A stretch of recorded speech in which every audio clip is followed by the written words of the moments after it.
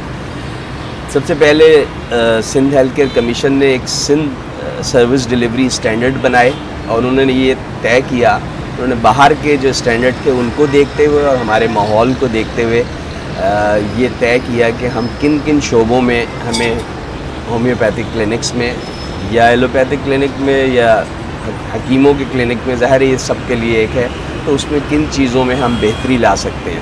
تو اس میں پھر ہماری مشاورت کے ساتھ ایک منیمم سروس ڈیلیوری اسٹینڈرڈ تیار ہوئے, اور الحمدللہ وہ مکمل ہو گئے, اور اس کے بعد سندھ گورنمنٹ سے 2019 میں وہ اپروو ہو گئے.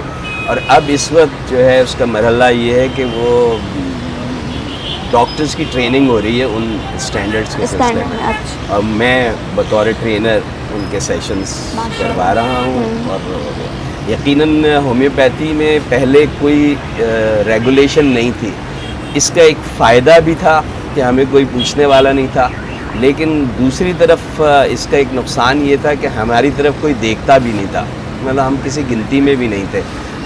ریگولیشن آنے سے یہ ہوا کہ اب جتنے ہومیوپیتھک کلینک ہیں, جتنے ہومیوپیتھک پریکٹیشنر ہیں, ان کا ڈیٹا سندھ گورنمنٹ کے پاس, پنجاب گورنمنٹ کے پاس, کے پی کے گورنمنٹ کے پاس موجود ہے.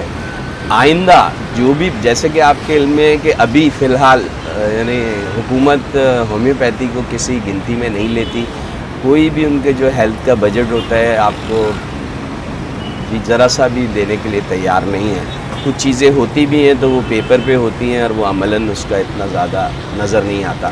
لیکن یہ سب سلسلہ ہونے کے بعد جب ہم ان کے پاس رجسٹرڈ ہیں, ہم ان کے اسٹینڈرڈس پر کام کر رہے ہیں, تو یقیناً اب گورنمنٹ کو اس طرف سوچنا ہوگا کہ اتنے ہومیوپیتھ جو پریکٹس کر رہے ہیں سندھ میں, پنجاب میں, ان کے لیے ان کی خدمات کو عوام الناس کے لیے گورنمنٹ کی جو پالیسیز ہوتی ہیں, جو اسکیم ہوتی ہیں, اس میں ان کو بھی شامل کیا جائے.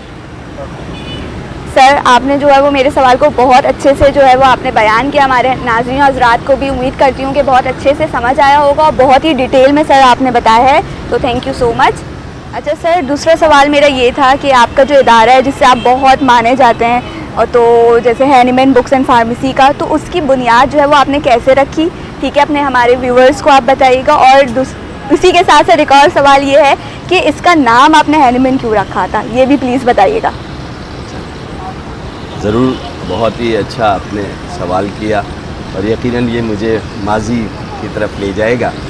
تو اس کا آغاز ہینیمن بک ہاؤس کے نام سے ہوا, اور یہ آغاز اس کا 1985 میں ہوا. پاکستان میں اور بہت چند ہومیوپیتھک کالجز تھے, اسی طرح کراچی میں صرف ایک ہومیوپیتھک کالج ہوتا تھا, Pakistan central homeopathic medical college, اور اس میں کم تعداد میں طلبہ ہوا کرتے تھے. تو جو نیشنل کونسل کا سلیبس ہوتا تھا اس میں اس کے مطابق بکس اویلیبل نہیں ہوتی تھی, اور انڈیا سے کتابیں منگوائی جاتی تھیں, اور ان کے پھر اگر کسی نے اردو میں پڑھنا ہوتا تھا تو اس کے تراجم کیے جاتے تھے. تو ہم نے جب اس فیلڈ میں قدم رکھا, اور میں آپ کو ایک بات اور بھی بتاتا چلوں کہ یہ جو پبلشنگ کا کام ہے, کتابوں کا کام ہے, یہ ہماری فیملی بزنس ہے. ہمارے کچھ دینی کتابیں پبلش کرتے ہیں, کچھ بورڈ کی کتابیں, تو اسی طرح میرے والد صاحب بھی پہلے بورڈ کی کتابیں پبلش کیا کرتے تھے. زبردست. اور اس کے بعد ہم ہومیوپیتھک میں جب قدم رکھا تو ہم نے باقاعدہ پھر نیشنل کونسل کے سلیبس کے مطابق کتب تیار کروائیں, اور وہ کتب جو تھیں وہ ہم نے سینٹرل ہومیوپیتھک کالج, بہت بڑا ایک نامور کالج ہے, اس کے جو پروفیسرز حضرات تھے جیسے پروفیسر علی ناصر صاحب, پروفیسر اکبر علی صاحب, نواز پرویز صاحب, تو ان سے ہم نے ریکویسٹ کی کہ آپ اپنے جو طلباء ہیں ان کے لیے ایسی بکس تیار کریں, کیونکہ ہم یہ سمجھتے تھے کہ اگر کتابیں موجود نہیں ہوں گی تو ہومیوپیتھی اس طرح آگے نہیں بڑھ سکتی. صحیح بات ہے, کیونکہ ایک مسائل تھے کہ ایک سبجیکٹ کے لیے اسٹوڈنٹس کو 6 کتابیں لے کر بھی اس کو پورے ٹاپکس کور نہیں ہوتے تھے. تو الحمدللہ ہم نے اس کا آغاز کیا, اور اس کے بعد ایک باقاعدہ نیشنل کونسل سے اور اس زمانے میں پھر ہم نے نیشنل کونسل کو بھی یہ آفر کیا کہ اگر آپ یعنی اس کو ریکگنائز کریں، تو انہوں نے اس سلسلے میں کچھ کام بھی کیا جو اس وقت اس کی کمیٹی کے لوگ موجود تھے، لیکن بہرحال نیشنل کونسل تو اس طرح سلیبس کی بکس نہیں وہ کر سکی، لیکن یہ سلسلہ الحمدللہ آغاز ہوا. اور اس کے بعد یعنی آپ کے بلڈ میں ہے یہ فادر کے books تھرو جو ہے وہ انبورن. صحیح صحیح. اس کے بعد کیونکہ بکس کا جو ایک بزنس ہوتا ہے یہ ایک سیزنل ہوتا ہے. جی بالکل. اسٹوڈنٹ جب ایڈمیشن لیتے ہیں یا ایگزام کے ٹائم اس وقت لیتے ہیں پھر بات کو چھوڑ دیتے ہیں. تو پھر کیونکہ بزنس کے لیے تو آپ کو پورے سال کوئی نہ کوئی ایکٹیویٹی کرنی ہوتی ہے، تو ہم نے اس میں میڈیسن کی فیلڈ میں بھی آئے، اور یہ پھر یہ ہینیمن بکس اینڈ فارمیسی، یہ اسی طرح اس کا نام. یعنی میڈیکل کی بکس کے ساتھ ساتھ آپ نے جو ہے وہ ناولس بھی اور یہ سب بھی رکھی ہے؟ مطلب صرف ہم ہومیوپیتھک سلیبس بکس اور جنرل بکس پریکٹیشنرز کے لیے جو کتابیں ہوتی ہیں پریکٹس کے حوالے سے، وہ کتابیں ہم نے رکھی، اور ساتھ میں ہم نے میڈیسن کا کام شروع کیا. میڈیسن کا کام فارمیسی یہاں مقصد ہے. ٹھیک ہے. اور ہم نے اسٹارٹ کیا ڈاکٹر علمر شعبے اور ڈاکٹر ریکوک، یہ اس وقت بڑے نام تھے، ان کی ادویات سے ہم نے اس کا آغاز کیا. اور آپ نے ایک سوال یہ بھی پوچھا کہ ہینیمن کیوں رکھا؟ ہاں دیکھیں، بہت ہمارے ویورز کو کیوریوسٹی ہوگی کہ آخر یہ نام کیوں رکھا ہے. میرے والد صاحب جو انہوں نے ہومیوپیتھک پر بکس بھی لکھی ہیں، اور انہوں نے فلسفی ہومیوپیتھک کی جو کتابیں ہیں، ابو طاہر محمد الیاس کے نام سے ان کی کتابیں بھی شائع ہوئی ہیں. تو وہ ہومیوپیتھک فلسفی کے ساتھ، اور ہینیمن ظاہر ہے ہینیمن اس سسٹم کا بانی تھا، تو اس سے ایک عقیدت تھی. اور پھر یہ اس جو ہینیمن کا بانی تھا، ہینیمن کے نام پر ہی اس اسٹور کا نام رکھا. اس کا آغاز سے آپ نے سوچا کہ ہومیوپیتھس جو جن کا تعلق ہومیوپیتھی سے وہ تو سمجھ لیتے ہیں، لیکن جن لوگوں کا تعلق ہومیوپیتھی سے نہیں ہے، ظاہر ہے ان کے لیے یہ ایک نیو نام ہے. یہ اس کا اسٹوری ہے. اور پھر الحمدللہ پورے پاکستان کے میں کالجز کا بھی اضافہ ہوا، اور ہومیوپیتھک اسٹوڈنٹس کا بھی اضافہ ہوا. اب آج 140 کالجز ہیں پورے پاکستان میں ماشاءاللہ. میں جس وقت آپ کو بات بتا رہا ہوں تو یہ کراچی میں ایک واحد سینٹرل ہومیوپیتھک کالج ہوا کرتا تھا، اور آج ہر شہر میں ہومیوپیتھک میڈیکل کالج ہے. اور اس میں یقیناً یہ جو ایک اردو میں سلیبس کی کتابیں ایزیلی اویلیبل، تو اسٹوڈنٹ اس طرف آئے اور یہ چیزیں آہستہ آہستہ پھیلتی گئی. تو ہمارا بھی ایک چھوٹا سا کردار ہے اس کی. ماشاءاللہ. سر چھوٹا نہیں، مجھے تو لگ رہا ہے بہت بڑا کردار. یعنی کہ ڈاکٹر صاحب یہ تو میرے لیے بہت آسانی ہو گئی کہ اگر مجھے کوئی بھی ہومیوپیتھک کی میڈیسن یا کوئی بھی ہومیوپیتھک کی بکس چاہیے ہوں تو پھر میں جو ہوں ہینیمن بکس اینڈ فارمیسی سے رابطہ کروں. اچھا، میرے ذہن میں ایک سوال یہ آیا ہے کہ ابھی فوراً آیا کہ جو میں نے سنا ہے کہ ہومیوپیتھک میڈیسن جو ہوتی ہیں اس میں اسٹیرائڈ ہوتے ہیں، اور اس کا بتائیے گا، اور کیا وہ بہت زیادہ لیٹ اثر کرتی ہیں؟ جی ضرور. جو آپ نے کہا ہومیوپیتھک میڈیسن بکس، جو بھی آپ کو کبھی بھی ضرورت پڑے، ہمارے پاس بکس کی بھی بڑی رینج ہوتی ہے اور میڈیسن کی بھی. اور جو سوال آپ کے ذہن میں آیا، یقیناً یہ ایک عوام الناس کا سوال ہے، اور یہ ایک تاثر ہومیوپیتھی کے بارے میں ہے کہ، اور بلکہ یہ تاثر اب اس طرح بھی بن گیا کہ جو دوا بھی کسی کو ذرا جلدی اثر کر دے تو اس پر یہ الزام لگا دیا جاتا ہے کہ اس میں اسٹیرائڈ ہے. جیسے میں نے آپ کو شروع میں بتایا کہ ریگولیشن کے حوالے سے، اور میں نے کہا کہ 3 ادارے، 2 اداروں کا میں نے ذکر کیا، ایک ادارہ کا ذکر نہیں کر سکا تھا. وہ اب ڈرگ ریگولیٹری اتھارٹی جو ہے وہ پاکستان میں جب سے قائم ہوا ہے، تو ہومیوپیتھک کی جو انڈسٹری ہے یا ہومیوپیتھک کی امپورٹڈ میڈیسن ہے، وہ سب اس کو ریگولیٹ کر رہا ہے وہ ادارہ. تو یہ جو آپ نے اسٹیرائڈ کی بات کہی، یقیناً جب ہومیوپیتھی پر کوئی ریگولیشن نہیں تھا تو کچھ لوگ جو کہ ہر فیلڈ میں ہوتے ہیں، جو موقع کا فائدہ اٹھاتے ہیں، وہ ہومیوپیتھی کا نام استعمال کر کے یقیناً اس طرح کے کچھ کام وہ کر رہے تھے. لیکن جب سے یہ ادارہ قائم ہوا، اور اس کا مقصد بھی یہی تھا کہ ہومیوپیتھک ادویات کے معیار کو بہتر کیا جائے، اور انہوں نے جو ہومیوپیتھک انڈسٹری ہے اس کے لیے باقاعدہ ایک اسٹینڈرڈ بنایا ہے کہ جو فیکٹریز، جو ادارے اس اسٹینڈرڈ کو میٹ کریں گے وہی کام کر سکتے ہیں. اور ساتھ ہی وہ جو پروڈکٹ تیار کر رہے ہیں ان کی بھی ایک انویسٹمنٹ اور ایک رجسٹریشن کی جا رہی ہے. یعنی پہلے اداروں کی انویسٹمنٹ اور رجسٹریشن ہو رہی ہے اور اس کے بعد ان پروڈکٹ کی کہ اس میں کیا اس کے انگریڈینٹ ہیں, کس طرح بنایا جا رہا ہے, وہ ساری چیزیں اب کنٹرول ہو رہی ہیں. تو یہ یقیناً ایک پہلے کا ایک کانسیپٹ تھا کہ اس طرح کیا جا رہا تھا, اور کچھ لوگ جیسے میں نے کہا کہ ہر فیلڈ میں ہوتے ہیں کہ جو لوگ اس چیزوں کا فائدہ اٹھاتے ہیں, تو انہوں نے کچھ اس طرح کے کام کیے. لیکن جو ہومیوپیتھک دوائیں ہمارے ادارے تیار کر رہے ہیں اور بہت بڑے نام ہیں پاکستان میں بھی, اور بہت اسٹینڈرڈ انٹرنیشنل اسٹینڈرڈ پر ادویات تیار کی جا رہی ہیں, اور وہ پیورلی ہومیوپیتھک میڈیسن ہے. ان کے باقاعدہ ٹیسٹ ہوتے ہیں اور وہ اس طرح کی کوئی چیز نہیں ہے. دوسری آپ نے بات کی کہ ادویات کے بارے میں عام تاثر یہ ہے کہ یہ دیر سے اثر کرتی ہیں.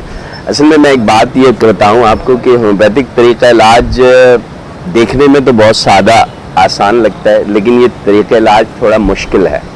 اس میں جیسا آپ نے دیکھا ہوگا کہ کوئی بھی دوا جو ہوتی ہے اس کے سر سے پیر تک علامات ہوتی ہیں ہر دوا کی.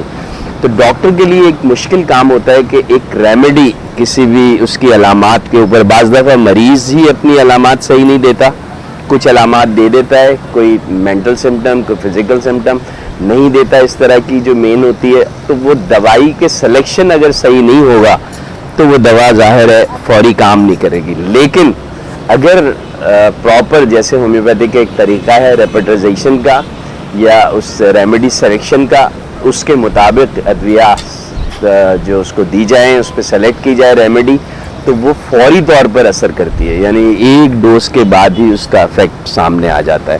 تو یہ جو ڈیلے والا بات ہے اس میں یہی ہے کہ اس کو اگر تیسری دفعہ وہ کلینک آتا ہے اور اس کو وہ دوا ملتی ہے جو اس کو مطلوب ہے, تو ظاہر ہے وہ 2 دفعہ تو اس کو دوا صحیح نہیں ملی. تو یہ اس کا ایک ریزن ہے. دوا بالکل فوری کام کرتی ہے اگر صحیح دوا کا سلیکشن کیا جائے.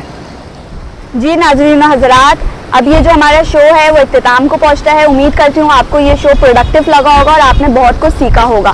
جیسے کہ میں نے فرسٹ سوال آپ سے پوچھا تھا, تو اب سیکنڈ جو کویشچن ہے وہ میں آپ سے یہ کرنے چلوں کہ ہینیمنز بک اینڈ فارمیسی کی جو بنیاد ہے وہ کس سن میں رکھی گئی تھی. میں ریپیٹ کرتی ہوں اپنا سوال, ہینیمنز بک اینڈ فارمیسی کی بنیاد جو ہے وہ کس سن میں رکھی تھی. یہ آپ جو ہے وہ ہمارے کامنٹ سیکشن میں جو ہے وہ بتائیے گا, اور پھر آپ کو ہینیمن بکس اینڈ فارمیسی کی طرف سے جو ہے وہ ایک گفٹ ہیمپر آپ کے گھر میں ڈیلیور ہوگا انشاءاللہ. ٹل ناؤ, اللہ حافظ. Presented by Summit 10, supporting partner Hanneman Bookstore and Pharmacy, Lanning Laboratories and Park Online Shopping.